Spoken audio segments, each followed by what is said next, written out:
ട്രൂവിന്റെ മറ്റൊരു ക്ലാസ്സിലേക്ക് എല്ലാവർക്കും സ്വാഗതം.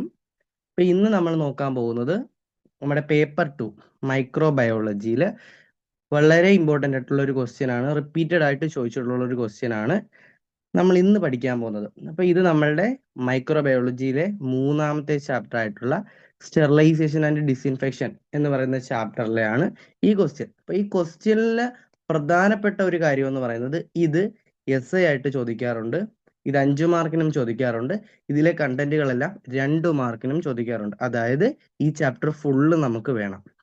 അപ്പൊ അതുകൊണ്ട് തന്നെ നമുക്കിത് ഒറ്റ ക്ലാസ്സിൽ എടുത്തു തീർക്കാൻ പറ്റത്തില്ല. അതുകൊണ്ട് നമ്മളിത് 2 പാർട്ടായിട്ടായിരിക്കും പോകുന്നത്. അപ്പൊ ഇന്ന് നമ്മൾ ഇതിലെ സ്റ്റെറിലൈസേഷന്റെ ഫിസിക്കൽ ഏജൻസും അടുത്ത ക്ലാസ്സിൽ നമ്മൾ കെമിക്കൽ ഏജൻസ് ആയിട്ടുമായിരിക്കും നോക്കുന്നത്. ഓക്കെ, അപ്പൊ നമുക്ക് നേരിട്ട് ക്ലാസ്സിലേക്ക് പോവാം.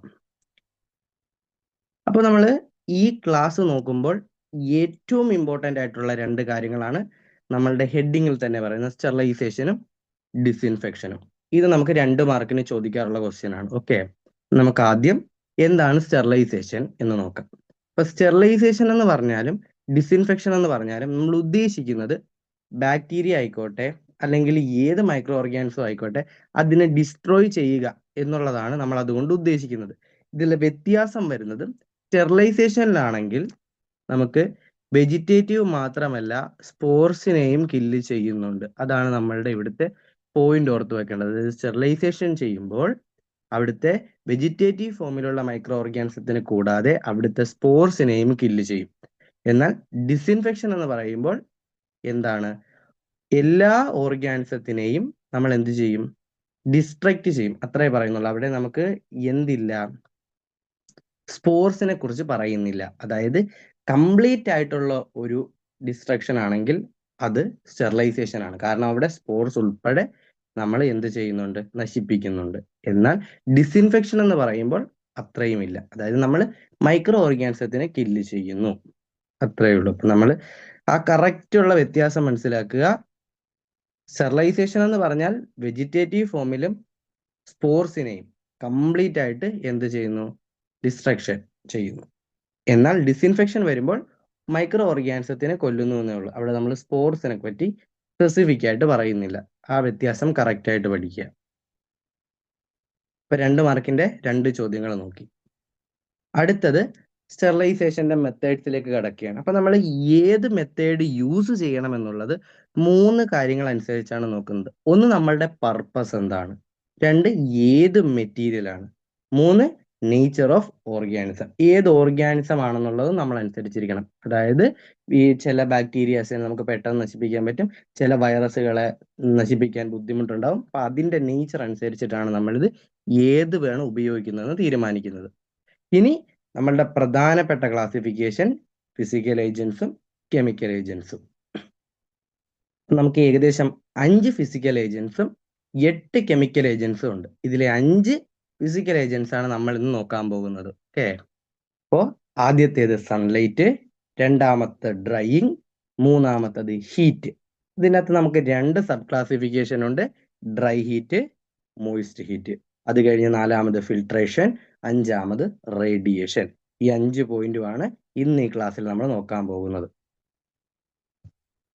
അപ്പോൾ ആദ്യത്തെ പോയിന്റ് സൺലൈറ്റ്. നമുക്ക് എല്ലാവർക്കും അറിയാം സൺലൈറ്റിനകത്തുള്ള പ്രധാനപ്പെട്ട ഒരാളെന്ന് പറയുന്നത് UV റൈസ് ആണ്. ഈ UV റൈസ് ഉള്ളത് കൊണ്ട് തന്നെ ഈ സൺലൈറ്റിന് ഒരു ജെർമിസൈഡൽ ആക്ടിവിറ്റി ഉണ്ട്. മാത്രമല്ല ഇതിനകത്ത് ഹീറ്റുമുണ്ട്, നമുക്കറിയാം. ഇത് രണ്ടുമാണ് ഇവിടെ പ്രധാനമായിട്ടും ആക്ഷൻ ചെയ്യുന്നത്.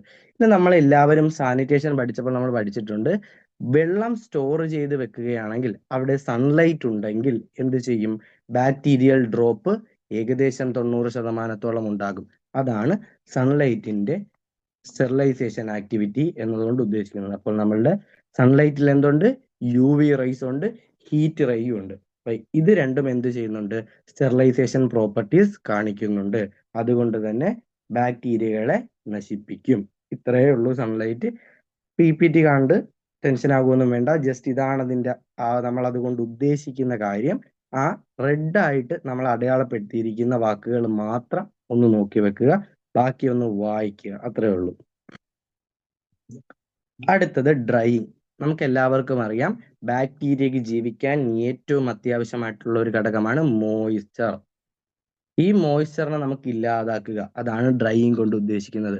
അപ്പൊ നമ്മൾ ഏതൊരു വസ്തുവുമായിക്കോട്ടെ അതിന്റെ മോയ്സ്ചർ കണ്ടന്റ് ഒഴിവാക്കിയാൽ ബാക്ടീരിയക്ക് ജീവിക്കാൻ സാധിക്കില്ല. അതുകൊണ്ട് ഡ്രൈയിങ് ഒരു മെത്തേഡായിട്ട് യൂസ് ചെയ്യാം. പക്ഷെ പ്രധാനപ്പെട്ട കാര്യം എന്ന് പറയുന്നത് ഡ്രൈയിങ് ഒരിക്കലും സ്പോർസിനെ കൊല്ലില്ല. കാരണം നമുക്കറിയാം സ്പോർസിനെ ഡിസ്ട്രക്ട് ചെയ്യാൻ പാടാണ്.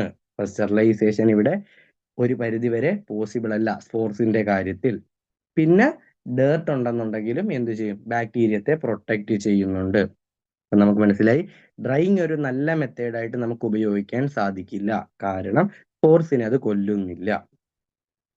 അടുത്തത് ഒരു കൺസെപ്റ്റ് ആണ് തെർമൽ ഡെത്ത് ടൈം എന്ന് പറയുന്നത്. അതായത് ഒരു ഓർഗാനിസത്തിനെ കൊല്ലാൻ, അതായത് ഒരു പ്രീ ഡിറ്റർമൈൻഡ് ആയിട്ടുള്ള ടെമ്പറേച്ചറിൽ ഒരു സ്പെസിഫിക് എൻവിറോൺമെന്റിൽ ഒരു മൈക്രോ ഓർഗാനിസത്തിനെ കൊല്ലാൻ വേണ്ട സമയമാണ് എന്ത്, തെർമൽ ഡെത്ത് ടൈം. ആ മിനിമം ടൈമിന് പറയുന്ന പേരാണ് തെർമൽ ഡെത്ത് ടൈം. ഇത് വളരെ ഇമ്പോർട്ടന്റ് ആയിട്ടുള്ള ഒരു പോയിന്റ് ആണ്, പഠിച്ചു വെക്കാൻ. നമുക്ക് 2 മാർക്കിന് ചിലപ്പോൾ അങ്ങനെ തന്നെ ചോദിക്കാം. അപ്പൊ നമ്മൾ ആദ്യത്തേത് സൺലൈറ്റ് പഠിച്ചു, അവിടെ യു വി റേസും ഹീറ്റ് റേസും ആണ് പഠിച്ചത്. ഡ്രൈയിങ് പറയുമ്പോൾ മോയ്സ്ചർ ആണ് നമ്മളുടെ പോയിന്റ്, അത് ഓർത്ത് വെക്കുക. മോയ്സ്ചറിനെ നമുക്ക് ഇല്ലാണ്ടാക്കുക. അടുത്തത് ഹീറ്റ് ആണ്. ഏറ്റവും റിലയബിൾ മെത്തേഡ് എന്ന് പറയുന്നത്, സ്റ്റെറിലൈസേഷൻ എന്ന് പറയുമ്പോഴേ നമുക്ക് മൈൻഡിൽ വരേണ്ടത് ഹീറ്റ് ആണ്. നമുക്ക് ഹീറ്റ് കൊണ്ട് നശിച്ചു പോകുന്ന മെറ്റീരിയൽസ്, അതായത് ചിലത് ഒരുപാട് ഹീറ്റ് ഉപയോഗിക്കാൻ പറ്റില്ല, അവയ്ക്ക് നമ്മൾ എന്ത് ചെയ്യും, കുറച്ച് നേരം അല്ലെങ്കിൽ റിപ്പീറ്റഡ് ആയിട്ടുള്ള സൈക്കിൾസിൽ ഹീറ്റിനെ ഉപയോഗിക്കും. അത് നമ്മൾ കറക്റ്റ് ആയിട്ട് അങ്ങോട്ട് പോകെ പോകെ പഠിക്കുന്നുണ്ട്.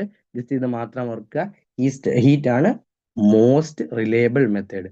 അപ്പോൾ ഹീറ്റ് എന്ന് പറയുന്നതാണ് സ്റ്റെറിലൈസേഷനിലെ ഏറ്റവും റിലയബിൾ ആയിട്ടുള്ള മെത്തേഡ്. ഇനി അവിടെ നമ്മൾ നേരത്തെ പറഞ്ഞു 2 സബ് ക്ലാസിഫിക്കേഷൻ ആണുള്ളത്, ഡ്രൈ ഹീറ്റ്, മോയിസ്റ്റ് ഹീറ്റ്. ആ പേരിൽ തന്നെ ഉണ്ട്, ഡ്രൈ ഹീറ്റ്, മോയിസ്റ്റ് ഹീറ്റ്. ഇനി അത് രണ്ടിനെയും നമുക്ക് നോക്കാം.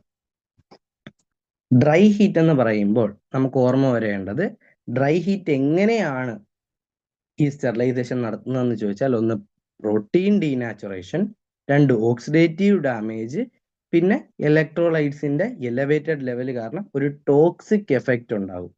ഇത് കാരണവും നമുക്ക് എന്ത് ചെയ്യാൻ പറ്റും, ഈ ഡ്രൈ ഹീറ്റ് ഒരു കില്ലിംഗ് എഫക്റ്റ് കാണിക്കുന്നു. ജസ്റ്റ് ഒന്ന് അറിഞ്ഞു വെച്ചിരിക്കുക, അത്ര ഇമ്പോർട്ടൻ്റ് അല്ല, ജസ്റ്റ് ഒന്ന് ഓർത്തു വെക്കുക. അടുത്തത് ഡ്രൈ ഹീറ്റ് ഉപയോഗിക്കുന്ന അല്ലെങ്കിൽ ആ പ്രിൻസിപ്പിളിൽ വർക്ക് ചെയ്യുന്ന 3 ആൾക്കാരാണുള്ളത്. ഒന്നാമത്തെ ആള് ഫ്ലെയിമിങ്, രണ്ടാമത്തെ ആള് ഇൻസിനറേഷൻ, മൂന്നാമത്തെ ആള് ഹോട്ട് എയർ. അങ്ങനെ 3 മെത്തേഡ്സ് നമുക്ക് പഠിക്കാനുണ്ട്. ഇവർ 3 പേരും ഉപയോഗിക്കുന്നത് ഡ്രൈ ഹീറ്റ് ആണ്. അപ്പൊ നമുക്ക് ഓർത്ത് വെക്കേണ്ട കാര്യം എന്ന് പറഞ്ഞാൽ, ഡ്രൈ ഹീറ്റ് ഉപയോഗിക്കുന്നത് ആരൊക്കെ എന്ന് ചോദിച്ചാൽ flaming, incineration, hot air oven. Okay, 3 പേരാണ് എന്തുപയോഗിക്കുന്നത്, ഡ്രൈ ഹീറ്റ് ഉപയോഗിച്ച് പ്രവർത്തിക്കുന്നത്. ഇനി അതിൽ ഓരോന്നിനെയും കുറിച്ച് പഠിക്കാം. ഫ്ലെയിമിംഗ് എന്ന് പറഞ്ഞാൽ നമുക്കറിയാം, ഫ്ലെയിം കാണിക്കുന്നു, അതായത് നമ്മൾ ചൂടാക്കുന്നു ഫ്ലെയിം വെച്ചിട്ട്. അപ്പൊ അവിടെ ഓർത്ത് വെക്കേണ്ട ഒരു പോയിന്റ് എന്ന് പറയുന്നത് വളരെ ഇമ്പോർട്ടന്റ് ആയിട്ടുള്ള ഒരു പോയിന്റ് അല്ല, എന്നാൽ ഇമ്പോർട്ടന്റ് ആയിട്ടുള്ള ഒരു പോയിന്റ് ആണ്. ഇനോക്കുലേറ്റിംഗ് ലൂപ്സ്, പോയിന്റ്സ് ഓഫ് ഫോർസെപ്സ്, ഈ 2 കാര്യങ്ങളെയും നമ്മൾ ബൺസൺ ഫ്ലെയിമിൽ വെച്ച് ചൂടാക്കുമ്പോൾ റെഡ് ഹോട്ട് വരെ എത്തിക്കും, അതായത് നന്നായി ചുട്ട് പഴുപ്പിക്കും. എന്നാൽ scalpels, needles, glass slides, cover slips ഇവയൊക്കെ ഉപയോഗിക്കുന്ന സമയത്ത് കുറച്ച് തവണ നമ്മൾ അതിന്റെ പുറത്ത് പാസ് ചെയ്യുന്നതേ ഉള്ളൂ, അല്ലാതെ നമ്മൾ ഈ റെഡ് ഹോട്ട് ആകുന്നത് വരെ വെക്കാറില്ല. താഴത്തെ 4 പഠിക്കേണ്ട, മുകളിലെ 2 ഓർത്ത് വെക്കുക. ഇനോക്കുലേറ്റിംഗ് ലൂപ്സും പോയിന്റ്സ് ഓഫ് ഫോർസെപ്സും, ഇത് രണ്ടും നമ്മൾ റെഡ് ഹോട്ട് ആക്കുന്നത് വരെ ചൂടാക്കും. ജസ്റ്റ് ഓർത്ത് വെക്കുക, ഫ്ലെയിമിങ്, അത്രേ ഉള്ളൂ. അടുത്തത് ഇൻസിനറേഷൻ. നമ്മൾ എല്ലാവരും കേട്ടിട്ടുള്ള ഒരു മെത്തേഡാണ്. നമ്മൾ BMW പഠിക്കുന്ന സമയത്തും ഇൻസിനറേഷൻ കേൾക്കും. അപ്പൊ ഇവിടെ നമ്മളെന്ന് പറഞ്ഞാൽ എന്ത് ചെയ്യുന്നു, നമുക്ക് റീയൂസ് ചെയ്യാൻ പറ്റാത്ത ഐറ്റംസിനെ നമ്മൾ എന്ത് ചെയ്യും, ഡിസ്ട്രോയ് ചെയ്യുന്ന ഒരു മെത്തേഡാണ് ഇൻസിനറേഷൻ എന്ന് പറയുന്നത്. അതായത് കത്തിച്ച് കളയുന്ന ഒരു മെത്തേഡാണ്. അതിന് നമുക്ക് ഉപയോഗിക്കാൻ വേണ്ടിയിട്ട് ഇൻസിനറേറ്റേഴ്സ് ഉണ്ട്. അതാണ് നമ്മൾ ഓർത്ത് വെക്കേണ്ടത്. ഇൻസിനറേഷൻ ചെയ്യുന്നത് ഇൻസിനറേറ്റേഴ്സ് വഴിയാണ്. എന്തിനെയാണ് ചെയ്യുന്നത്, റീയൂസ് ചെയ്യാൻ പറ്റാത്ത ഐറ്റംസിനെയാണ്. അതായത് നമുക്ക് വീണ്ടും ഉപയോഗമില്ലാത്തത് എന്താണോ അവയൊക്കെ നമ്മൾ ഇൻസിനറേറ്റ് ചെയ്യും. ഉദാഹരണത്തിന് ഈ PVC, പോളിത്തീൻ ഇവയൊക്കെ നമുക്ക് എന്ത് ചെയ്യാം, ഇതേപോലെ ചെയ്ത് കളയാൻ പറ്റും. പക്ഷേ പോളിസ്റ്റെറീൻ എന്ന് പറയുന്ന ഒരു മെറ്റീരിയൽ ഉണ്ട്. അവയെ നമ്മൾ ചെയ്യില്ല, കാരണം അവ ബ്ലാക്ക് സ്മോക്ക് ഉണ്ടാക്കും. ചിലപ്പോൾ നമ്മളോട് ചോദിച്ചേക്കാം, അതുകൊണ്ട് ഓർത്ത് വെക്കുക. പോളിസ്റ്റെറീൻ എന്ന് പറയുന്ന ഒരു മെറ്റീരിയൽ, അവയെ നമ്മൾ ഒരിക്കലും എന്ത് ചെയ്യില്ല, ഇൻസിനറേറ്റ് ചെയ്യില്ല. കാര്യം ബ്ലാക്ക് സ്മോക്ക് അതിനകത്തുനിന്ന് ഉണ്ടാക്കാറുണ്ട്. അത് മാത്രം ഒന്ന് ഓർത്ത് വെക്കുക. അപ്പൊ നമ്മള് ഡ്രൈ ഹീറ്റ് പറഞ്ഞപ്പോൾ ആദ്യം പറഞ്ഞത് ഫ്ലെയിമിങ്ങും രണ്ടാമത്തത് ഇൻസിനറേഷനുമാണ് പഠിച്ചത്. ഇനി മൂന്നാമതായിട്ട് പഠിക്കാൻ പോകുന്ന ആള് ഹോട്ട് എയർ ഓവൻ. ഇത് വളരെ ഇമ്പോർട്ടൻ്റ് ആയിട്ടുള്ള ഒരു പോയിന്റ് ആണ്, 5 മാർക്കിന് ചോദിക്കാറുണ്ട്. അതുകൊണ്ട് നമ്മൾ ഇതിനെക്കുറിച്ച് ഒരു ക്ലാസ് വീണ്ടും എടുക്കുന്നതാണ്. ഇപ്പൊ നമുക്ക് ജസ്റ്റ് എസ്ഐക്ക് എഴുതാനുള്ള കണ്ടന്റ് മാത്രം. നമ്മൾ വൈഡ്ലി അഡോപ്റ്റഡ് ആയിട്ടുള്ള ഒരു മെത്തേഡാണ്. അതായത് ഡ്രൈ ഹീറ്റിന്റെ കേസിൽ ഏറ്റവും കൂടുതൽ ഉപയോഗിക്കുന്നത് ഏതാണെന്ന് ചോദിച്ചാൽ അത് ഹോട്ട് എയർ ഓവൻ ആണ്. ഡ്രൈ ഹീറ്റ് മാത്രം ചോദിക്കുമ്പോഴാണ് ഡ്രൈ ഹീറ്റിൽ ഏറ്റവും കൂടുതൽ ഉപയോഗിക്കുന്ന മെത്തേഡ് അതെന്ന് ചോദിച്ചാൽ അത് ഹോട്ട് എയർ ഓവൻ ആണ്. അതിന്റെ ഹോൾഡിംഗ് പീരീഡ്, ഇത് നമ്മളുടെ ക്വസ്റ്റ്യൻ ആണ്. ഒരു മാർക്ക് ക്വസ്റ്റ്യൻ ആണ്. 160 ഡിഗ്രി സെൽഷ്യസ് 1 മണിക്കൂറിൽ ഹോൾഡിംഗ് പീരീഡ് വെക്കേണ്ടി വരും. ഓക്കെ, ഇനി എന്തൊക്കെയാണ് ഉപയോഗിക്കാൻ പറ്റുന്നത്? അതായത് ഹോട്ട് എയർ ഓവൻ ഉപയോഗിച്ച് സ്റ്റെറിലൈസ് ചെയ്യുന്നത് ഗ്ലാസ് വെയേഴ്സ് ഉണ്ട്, ഫോർസെപ്സ് ഉണ്ട്, സിസേഴ്സ് ഉണ്ട്, സ്കാൽപ്പൽസ് ഉണ്ട്, ഒരുപാട് കാര്യങ്ങളുണ്ട്. എല്ലാം ഒന്നും പഠിക്കണ്ട, നമുക്കൊരു 3 എണ്ണം പഠിക്കാം. ഗ്ലാസ് വെയേഴ്സ്, ഫോർസെപ്സ്, സിസേഴ്സ്, 3 എണ്ണം മതി, അത്രേ ആവശ്യമുള്ളൂ. അടുത്തത് മോയ്സ്റ്റ് ഹീറ്റിലേക്ക് എത്തി. അപ്പൊ നമ്മൾ ഡ്രൈ ഹീറ്റിൽ 3 പേരെ പഠിച്ചു. ആരൊക്കെയായിരുന്നു? ഒന്നാമത്തത് ഫ്ലെയിമിംഗ്, അവിടെ നമുക്ക് ബൺസൺ ഫ്ലെയിം മാത്രം ഓർത്തു വെക്കാം. രണ്ടാമത്തത് ഇൻസിനറേഷൻ, അവിടെ പോളിസ്റ്റെറീന്റെ ബ്ലാക്ക് സ്മോക്ക് ഓർത്തു വെക്കാം. അത് കഴിഞ്ഞിട്ട് നമ്മൾ പഠിച്ചത് hot air oven. Hot air oven പറഞ്ഞപ്പോൾ നമുക്ക് 160 ഡിഗ്രി സെൽഷ്യസ് 1 മണിക്കൂർ, അത് മാത്രം ഓർക്കാം. ഇനി നമുക്ക് അടുത്തത് മോയ്സ്റ്റ് ഹീറ്റിലേക്ക് കിടക്കാം. മോയ്സ്റ്റ് ഹീറ്റ് എന്ന് പറയുമ്പോൾ നമ്മൾ നേരത്തെ പറഞ്ഞതുപോലെ ഇവിടുത്തെ കില്ലിംഗ് ആക്ഷൻ പ്രോട്ടീൻ ഡീനാച്ചുറേഷനും കൊയാഗുലേഷനും കാരണമാണ് ഉണ്ടാകുന്നത്. ഇനി നമുക്ക് ഈ മോയ്സ്റ്റ് ഹീറ്റിന്റെ പ്രവർത്തനത്തെ പ്രധാനമായിട്ടും 4 ഹെഡിങ്ങിന് അണ്ടറിൽ കൊണ്ടുവരാം. അതായത് 100 ഡിഗ്രി സെൽഷ്യസിന് മുകളിൽ പ്രവർത്തിക്കുന്നവ, 100 ഡിഗ്രി സെൽഷ്യസിൽ പ്രവർത്തിക്കുന്നവ, താഴെ പ്രവർത്തിക്കുന്നവ, പിന്നെ നമുക്കൊരു വളരെ ഇമ്പോർട്ടൻ്റ് ആയിട്ടുള്ള ഒരാളുണ്ട്, സ്റ്റീം അണ്ടർ പ്രഷർ. ഇനി ഈ 4നെയും കുറിച്ച് നമുക്കൊന്ന് പഠിക്കാം. Temperature higher than 100 degree Celsius പറയുമ്പോൾ നമുക്ക് ഓർമ്മ വരേണ്ടതെന്ന് പറഞ്ഞാൽ ഈ 100 ഡിഗ്രിക്ക് മുകളിൽ കൊണ്ടുപോകുന്ന ഒരുപാട് കാര്യങ്ങളുണ്ട് സ്റ്റെറിലൈസ് ചെയ്യാൻ വേണ്ടി. എന്നാൽ അത്തരം രീതിയിൽ ടെമ്പറേച്ചർ ഉപയോഗിക്കാൻ പറ്റാത്ത മെറ്റീരിയൽസ് ഉണ്ട്. അതായത് 100 ഡിഗ്രിക്ക് മുകളിൽ ഉപയോഗിച്ചാൽ നശിച്ചു പോകുന്നവ. അപ്പൊ അവിടെ നമുക്ക് ഉപയോഗിക്കാൻ പറ്റുന്ന ഒരു മെത്തേഡാണ് അതിന്റെ ലോവർ ടെമ്പറേച്ചറിൽ ഉപയോഗിക്കുക എന്നുള്ളത്. ഇത്തരത്തിൽ നമുക്ക് ചെയ്യുന്ന ഒരു മെത്തേഡാണ് repeated heating on successive days up to 3 cycles destroys pores as well as. അതായത് എന്താണ് ചെയ്യുന്നത്? റിപ്പീറ്റഡ് ആയിട്ട് നമ്മൾ സൈക്കിൾ കൊടുക്കും. നമ്മൾ നേരത്തെ പറഞ്ഞതുപോലെ നല്ല ടെമ്പറേച്ചർ കൊടുക്കാൻ പറ്റാത്ത ആൾക്കാർക്ക് റിപ്പീറ്റഡ് ആയിട്ട് നമ്മൾ ടെമ്പറേച്ചർ കൊടുക്കും, ഏകദേശം 3 ദിവസത്തോളം. ആ മെത്തേഡിന് പറയുന്ന പേരാണ് ടിൻഡലൈസേഷൻ. അതായത് ലോവർ ടെമ്പറേച്ചർ കൂടുതൽ നേരം കൊടുക്കും, അതും റിപ്പീറ്റഡ് ആയിട്ട്. അതിനെയാണ് ടിൻഡലൈസേഷൻ എന്നതുകൊണ്ട് ഉദ്ദേശിക്കുന്നത്. ഏകദേശം 3 ദിവസമാണ് ചെയ്യുന്നത്. ഈ ഒരു മെത്തേഡ് ഓർത്തു വെക്കുക. ഇത് നമ്മുടെ ടെക്സ്റ്റ് ബുക്കിൽ ആ ഓർഡറിൽ തന്നെ പോകുന്നതാണ്. ഓക്കെ, അപ്പോൾ ടിൻഡലൈസേഷൻ പഠിച്ചു. അടുത്തത് ടെമ്പറേച്ചർ അറ്റ് 100 ഡിഗ്രി സെൽഷ്യസ്. അതിന്റെ മെത്തേഡ് ബോയിലിംഗ് ആണ്. നമുക്ക് എല്ലാവർക്കും അറിയാം, സാധാരണഗതിയിൽ ബോയിലിംഗ് നമ്മൾ സ്റ്റെറിലൈസിങ്ങിന് വേണ്ടിയിട്ട് യൂസ് ചെയ്യാൻ പറയാറില്ല. പക്ഷേ ഒരു രീതിക്കും ഒരു ഹോട്ട് എയർ ഓവനോ ഒരു ഓട്ടോക്ലേവോ അഫോർഡ് ചെയ്യാൻ പറ്റാത്ത സാഹചര്യങ്ങളിൽ നമുക്ക് ഈ മെത്തേഡ് ഉപയോഗിക്കാം. പിന്നെ നമുക്ക് സ്റ്റെറിലൈസേഷനെ പ്രൊമോട്ട് ചെയ്യാൻ വേണ്ടിയിട്ട് 2% സോഡിയം ബൈകാർബണേറ്റ് ആഡ് ചെയ്യാം. പിന്നെ നമുക്ക് ഹാർഡ് വാട്ടർ ഉപയോഗിക്കാതിരിക്കാം. ഇത് രണ്ടും ചെയ്താൽ ഇതിന്റെ എഫിഷ്യൻസി നമുക്ക് കൂട്ടാൻ സാധിക്കും. Okay, boiling. അടുത്തത് ടെമ്പറേച്ചർ ബിലോ 100 ഡിഗ്രി സെൽഷ്യസ്. ഇത് നമ്മൾ ന്യൂട്രീഷനിൽ കണ്ടിട്ടുള്ള ഒരു പേരാണ് പാസ്ചറൈസേഷൻ. പാസ്ചറൈസേഷൻ എന്നതുകൊണ്ട് ഉദ്ദേശിക്കുന്നത് മിൽക്കിനെ പ്യൂരിഫൈ ചെയ്യാൻ വേണ്ടി ഉപയോഗിക്കുന്ന ഒരു മെത്തേഡ്, അതാണ് പാസ്ചറൈസേഷൻ. അതിൽ പ്രധാനമായിട്ടും പാസ്ചറൈസേഷനിലെ 2 മെത്തേഡാണ് ഇവിടെ പറയുന്നത്. ഏതൊക്കെ? ഒന്ന് ഹോൾഡർ മെത്തേഡ്, ഏകദേശം 63 ഡിഗ്രി സെൽഷ്യസ് 30 മിനിറ്റ് ചെയ്യുന്നത്. അല്ലെങ്കിൽ ഫ്ലാഷ് മെത്തേഡ്, 72 ഡിഗ്രി സെൽഷ്യസ് ഒരു 15 മിനിറ്റ് മുതൽ 15 മുതൽ 20 സെക്കൻഡ് വരെ. ഫ്ലാഷ് മെത്തേഡ് 72°C 15 മുതൽ 20 സെക്കൻഡ് വരെ ചെയ്യാം. എന്നിട്ട് അതിനെ പെട്ടെന്ന് കൂളാക്കുന്നു. അത് നമ്മൾ ന്യൂട്രീഷനിൽ പഠിക്കുന്ന ഒരു 5 മാർക്ക് ക്വസ്റ്റ്യൻ ആണ്. അതവിടെ നമ്മൾ ഡീറ്റെയിൽഡ് ആയിട്ട് പഠിക്കും.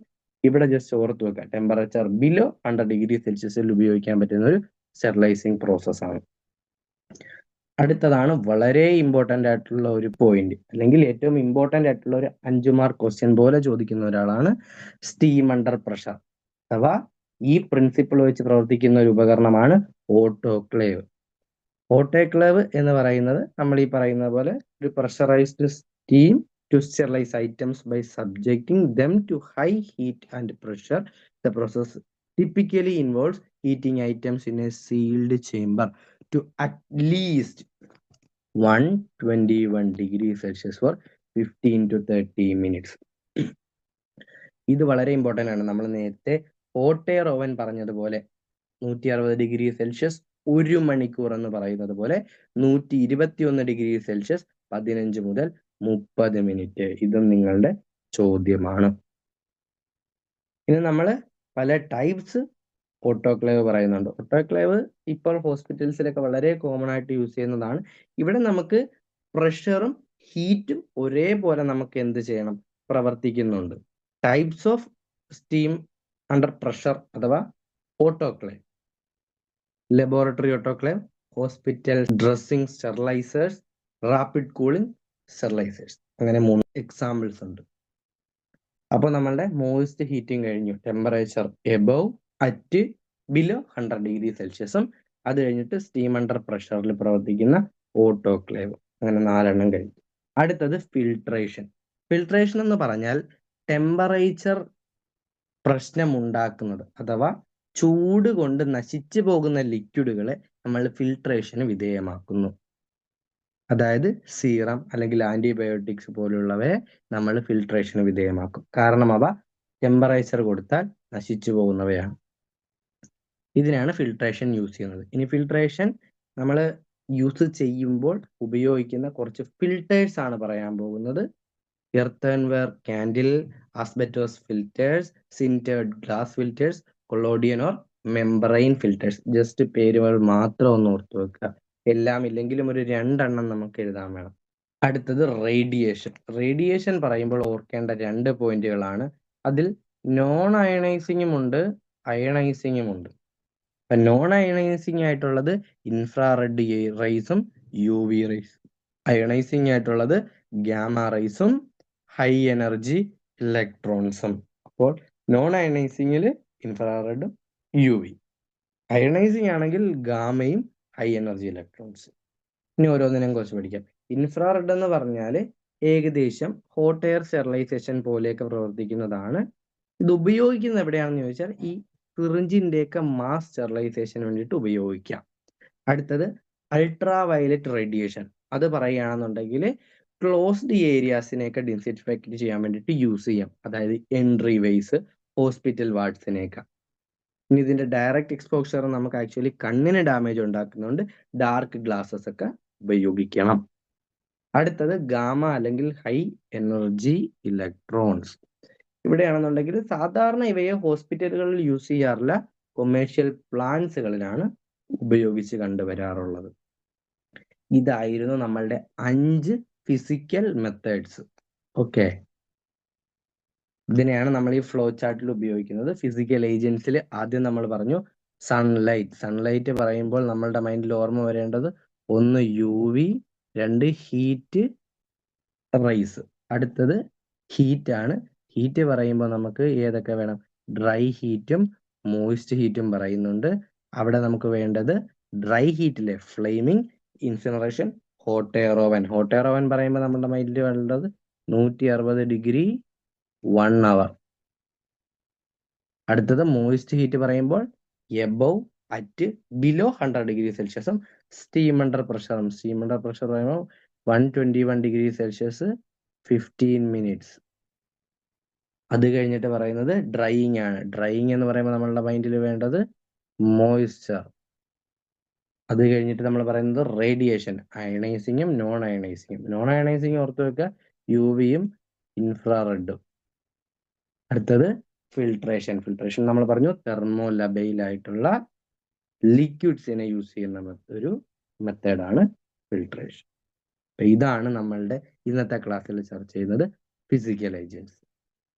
Okay, thank you.